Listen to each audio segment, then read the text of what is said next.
Hello, I'm Roberta Winters, president of the Radnor League of Women Voters today. As some of you know, the League has national, state, and local positions on public education.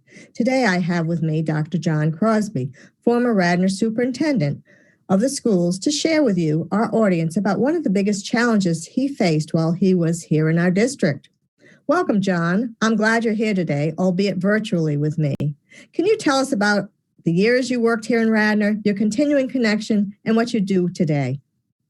Okay, Roberta, it's good to see you. And my first day was on January the 2nd, 1976. It had snowed about 2 or 3 inches, and Jim Dittmar picked me up. I didn't expect him. He just walked into my office and says, "I'm going to give you a tour of the township." So we spent about an hour driving around, including the willows, and it was totally covered with snow. So that was my beginning, and I then left in June 30th, 1987. So that would be about 11 and a half years. Actually, you see, I started in the middle of the school year, so made it a half. But my real job, my second career, was to actually start a foundation that had to do with mentoring.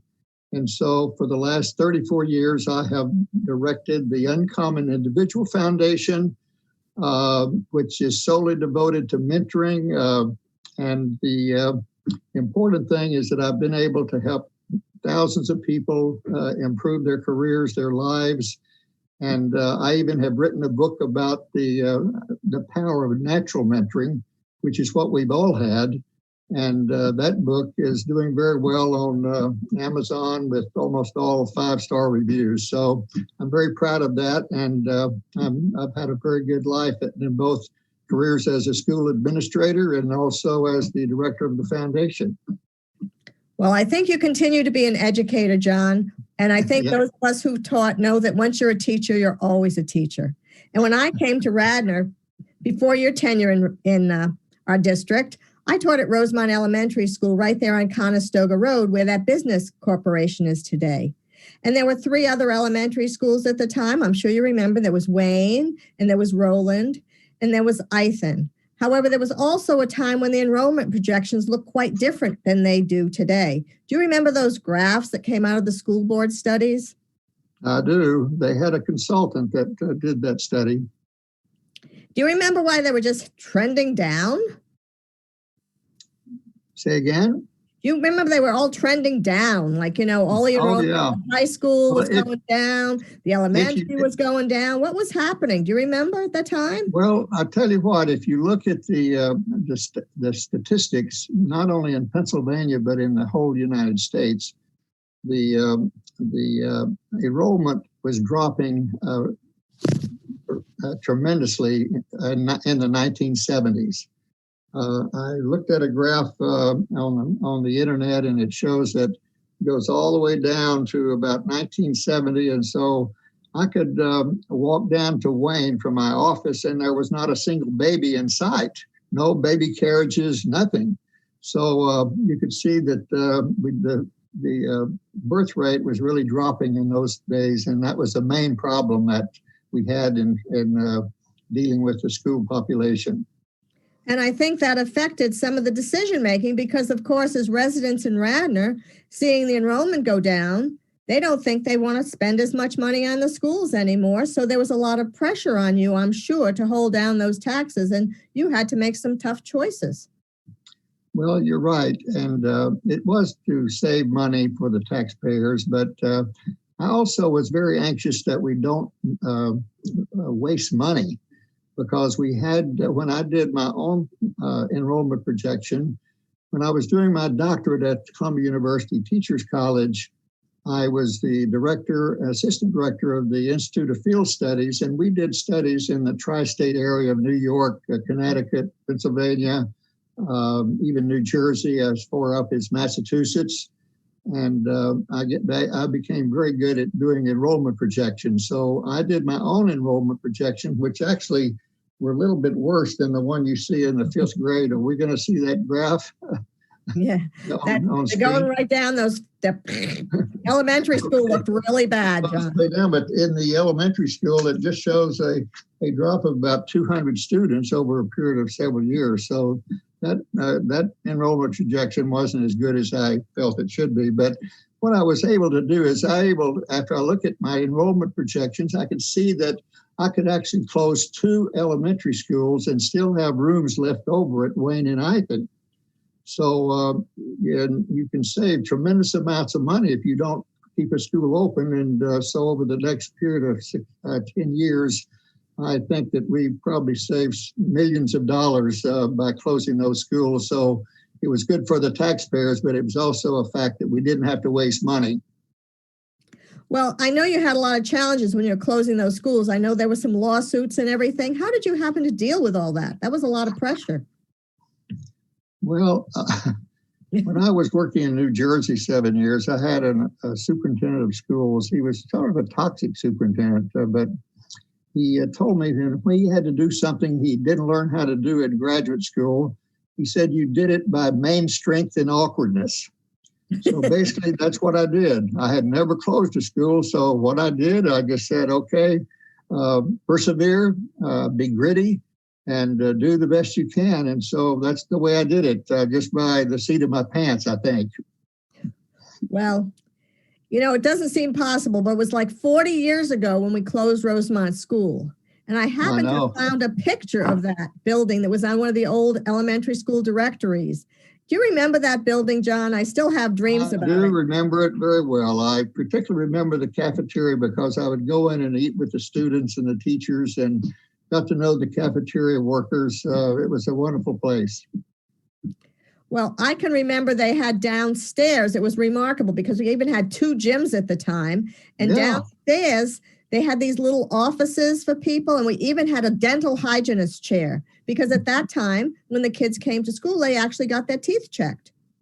I know we had a dental hygienist, and I was trying to remember her name. I wanted to say that it was... it was Tony Watt. Tony, I got the first name, Tony W. So that was pretty good in those days to have a dental hygienist and a dental chair. Because it was such an old building. They had those coat rooms in the back of the classrooms, and kids could go back there, and it was really a great place. The school had wasn't it about 2 teachers per grade? Right. So it was a very small school, and the building was made of red brick, and it was rock solid. I mean, this building was built probably in the 1930s during the WP eras of Roosevelt and the Great Depression. That building was fabulous. It maybe have been a little bit out of date in terms of comparing it to Wayne Elementary School. Wayne. Right. But it was a wonderful school. It had beautiful classrooms. I remember Jim Boyle was a custodian, and he polished all of the brass doorknobs. You'd go in and you could actually see yourself in those doorknobs. But it was a beautiful school. Big auditorium, John, remember? We had programs and stuff there. It was really a very special place. It was a regular neighborhood center for us, too. Well, I think people sometimes said, you've got to really keep these schools perfection. I always wanted to wear out schools. I wanted the community to come in and use the building and use the cafeteria and use the auditorium and so forth. So let's just use the building as much as possible. It belonged to the people. Oh, yeah. And there was about other things about that. It had a gym, and it had, I think, the cafeteria and the gymnasium together. Wasn't it a combination? Mm-hmm. And they had places for books, storage rooms, and that sort of thing. So it was a wonderful building. And as I compared that building with Roland School, if I'd had a choice and I only was going to close one school, I hate to say it, but I would have kept Rosemont and not Roland, because Roland had some major infrastructure problems. It didn't have much space below the first floor.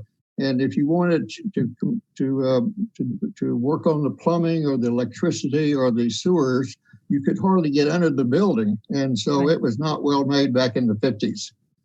Well, and I think one of the other things I always remember, we were the only school that didn't have a leaky roof. because at that time it seemed like every place in Radnor leaked. The one that leaked the worst was the high school. It had 17 locations of leaks. We couldn't keep the water out.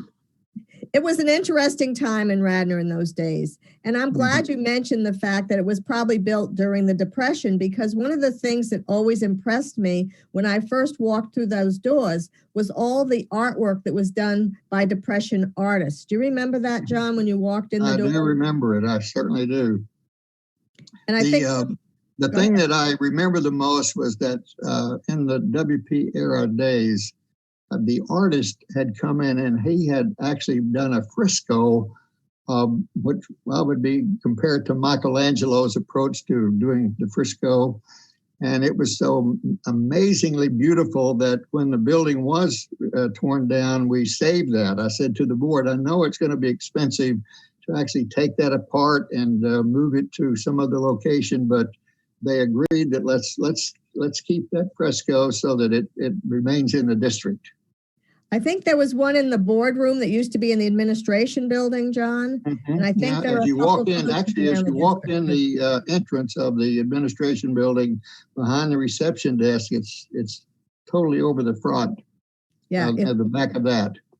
Right. And it's really, beautiful piece, as you said. And I think there was a lot of art in Rosemont School. And at the time, there was actually a Rosemont art collection.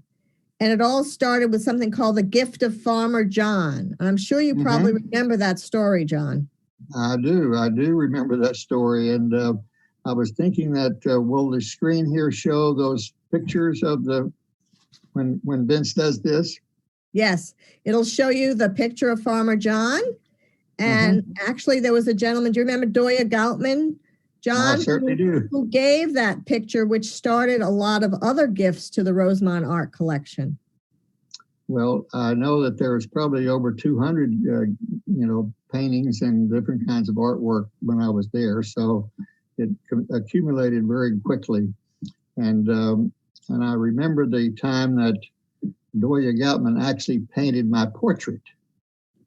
And I hope that we will be able to see that portrait because it's very colorful. Doya Goutman had come from Russia. He first worked in Hollywood with painting different things for scenery, but he ended up coming into Philadelphia. And he worked with the Moore School of Art for 33 years, and he was the head painting director of that school. But he lived in Rosemont in this tiny little red brick house. And the middle school had Arts Week. Do you remember that? Oh, we had Arts Week at Rosemont Elementary School. It started with us, I think, John. Oh, did you? Well, at Arts Week, the artists of all kinds and forms, it'd be pottery, it could be drawings, it could be dance, music. All of these artists came in, and for the entire week, the middle school had that Arts Week. So Doya Goutman asked me to come in and model his portrait. So he set me up on the stage of the middle school auditorium, and the entire audience was students. And he painted my portrait, and it was huge. It was 36 by 40 inches. This was a huge painting. Yeah, that's big. And, you don't want it in your kitchen. At the end of the session, he had not been able to finish it. So I actually went over to his house on 2 or 3 occasions for him to finish the painting. And then when he finished it completely, he actually was so generous, he gave it to me. Wow. He gave me the painting. And it's still a cherished, treasure that I have in my home. And he decided that as he painted it, he said, now I need a background. He said, how can we decide on a background? And if you look at the painting, you will see that there's a White House and a windmill in the back. And this is actually my home in West Texas. I was a Dust Bowl kid in West Texas in the farming days of those this dryland farm.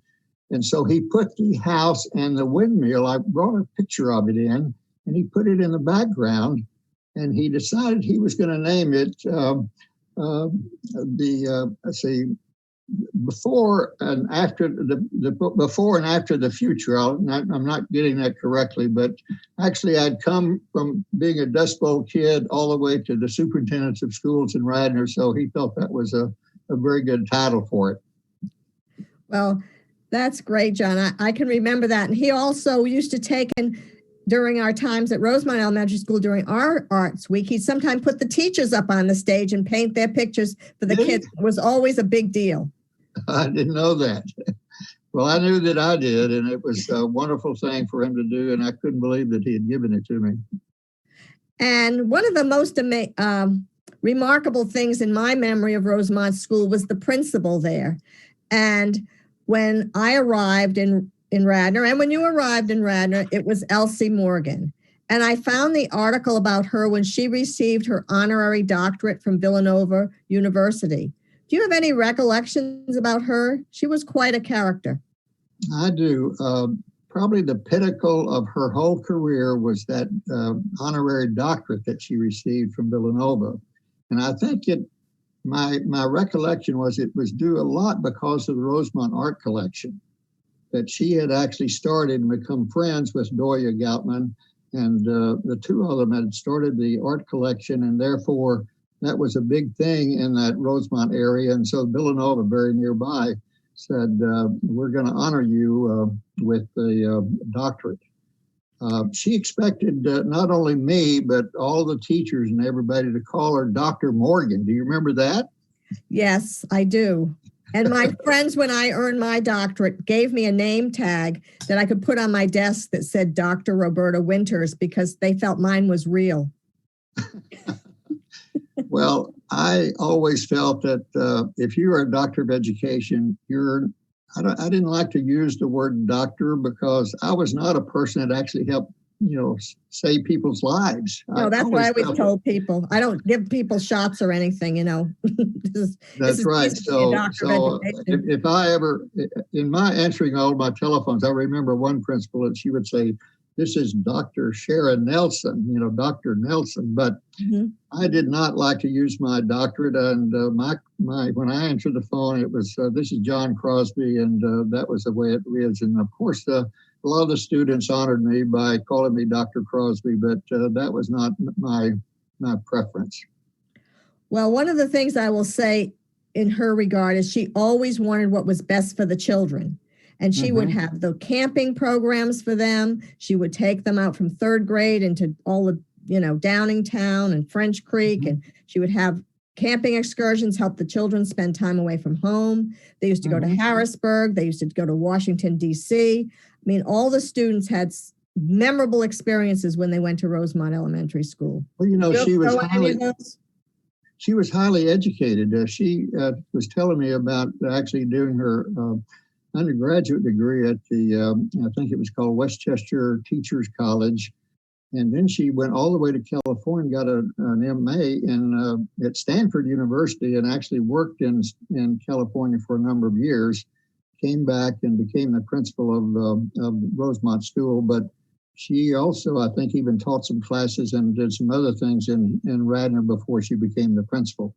But she was a reading specialist, John, Wayne, before she came. Yeah, she was very good at reading specialist. She was a supervisor of curriculum and the teachers. She was, I would say that she was sort of an authoritarian leader, which was very common in those days. She, ruled that school with an iron fist. She knew where every pencil and every paper clip was in that building. And if it was moved, she knew it was gone. But what I remember most about her, she had a strong faith in God. She was a person of integrity, of honesty. She lived the job. She loved the job. She loved the children. She loved the parents. She was a marvelous principal, and it showed that you could be authoritarian leader as well as using good common sense and helping people do what they needed to do. And I always respected her for that. Well, I can remember when they closed the schools and the Rosemont teachers were scattered throughout the district. And the principals always said they could see a teacher from Rosemont School because of the way we did our jobs, because there was no messing around. We had been taught the right way. And we made sure, before we sent any letter home, everything was proofread and everything was perfect. And there was never a question about whether we didn't ask permission to do something, because we had been trained to follow the rules. And I'm sure you figured that out too, John. Well, I was thinking of a person by the name of Kay Shaw. Mm-hmm. She was a kindergarten teacher. Do you remember that because of the low enrollment, they actually had classes? I think B. Medcalf actually taught a 4 or 5 class, right, just in one classroom. We had 2 3s, 1 2s, because we didn't want to close the school. So we just shifted the kids around and made it do. Anita Capinetti often had a 4 or 5. There was all different kinds of combination classes. I know, and I look back and, that probably would have flown in today's world, but it did then. But I was going to tell you a story about Kay Shaw. I had a call from the Mainline Times newspaper, and they wanted me to name a teacher of the district and give them first a big story about that person. And they were doing this in all the school districts around, like Lower Marion and TE.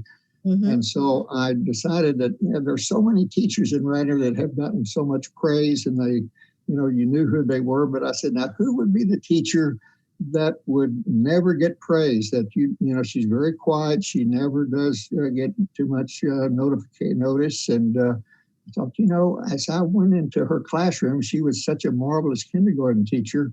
I told the newspaper reporter, I said, we're going to be honoring Kay Shaw.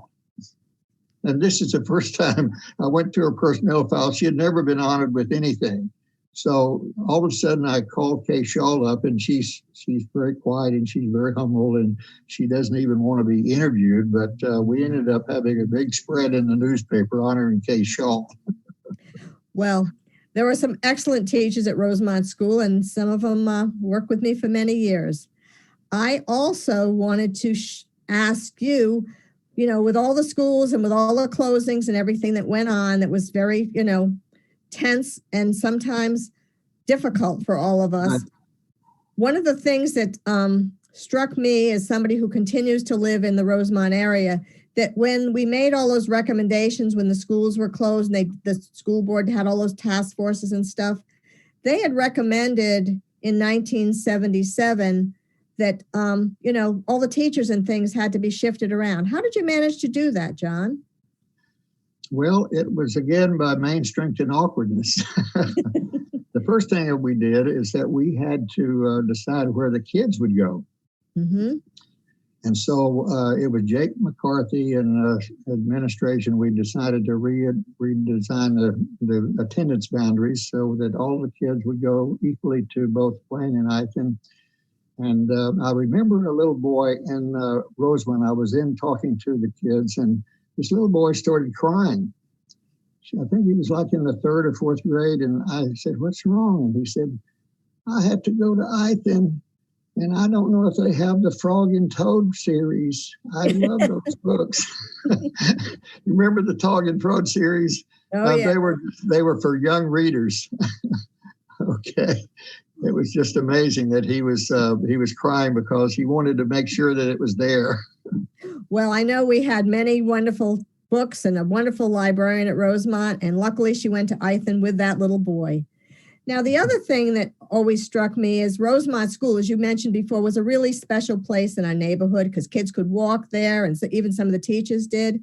And one of the things that the task force recommended was that the school was supposed to be used as some kind of a community resource for all the residents. And we're looking at things like, having things there for young children, daycare, senior centers, all those kinds of things. How did those plans get derailed? Do you remember, John? I wish I could. 40 years ago, my memory's a little foggy, but I do know the only thing I could really remember is that the school was sold to the Roach Brothers Realty Company, and there's this wonderful rumor that we sold it for the cost of the copper. What is the copper tin on the gutters? Yeah. Well, it was really sad when it was torn down, and they even sold some of the bricks as mementos. Do you remember that? I think there's one in my garage. And those who fought there, worked there, and many of the students still talk about their experiences at Rosemont School. Do you have anything else you'd like to share about it, John? Well, Rosemont School was a wonderful school. I would think of it as a family. That people knew each other. I mean, this was not just the people in the building. I mean, we knew the crossing guard. We knew the people who lived there, and everybody knew each other. And it was just such a wonderful place. As I look back on my career, I really wish I had understood the emotional impact that school had on so many people, because they still talk about things they did there and their friends there. And let's see, I'm thinking about people like George Hobson, I think, went there, and he ended up being a teacher in the high school. Right. It was just a wonderful place as a family, and I just loved to be it and talking with the kids and the teachers in the cafeteria room. And it was a wonderful place, and I should have known it a little bit better back in those days. It may have been still there. Well, thank you, John, for joining me today and sharing with me your recollections. It's been gone for 40 years, but it will not be forgotten. And no, it won't. Also like to thank Mainline TV 21 for providing this production for us, and you, the public, as a way of sharing about our community and its past. Of course, we are most grateful to you, our audience, for tuning in as we continue to learn and share about Radnor Township and how the past has laid a foundation for our future. Thank you again, Dr. Crosby, for joining us. And you're welcome. We look forward to seeing more about Rosemont School and maybe future events. Thank you. Thanks, Roberta.